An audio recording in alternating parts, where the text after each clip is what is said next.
அசாமில் பல்வேறு திட்டங்களை தொடங்கி வைத்த பிரதமர் மோடி ரோட் ஷோவில் பங்கேற்றுள்ளார்.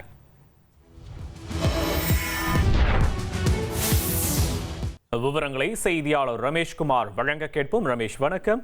விவரங்களை பதிவு பண்ணலாம். ரமேஷ், பிரதமர் மோடி 15,600 கோடி மதிப்பிலான வளர்ச்சி திட்டங்களை துவக்கி வைப்பதற்காக அசாம் சென்றிருக்கிறார். அசாம் தலைநகர் கவுஹாத்தியில் புதிய விமான நிலைய கட்டிடம், அதே போல யூரியா உற்பத்தி ஆலை உள்ளிட்ட பல்வேறு திட்டங்களை துவக்கி வைத்த பிரதமர் முன்னதாக அங்கு சாலை பேரணியிலே பங்கேற்றார்.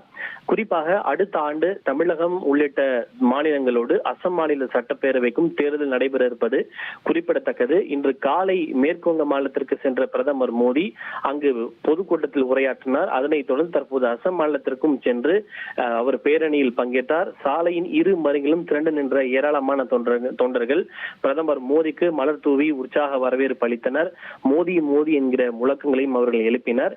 குறிப்பாக இன்றைய தினத்திலிருந்தே பிரதமர் மோடி மேற்கு வங்கம் மற்றும் அசாம் மாநிலத்திற்கான தேர்தல் பிரச்சாரத்தை துவக்கி விட்டதாகவே பாஜக வட்டாரங்கள் கூறுகின்றன.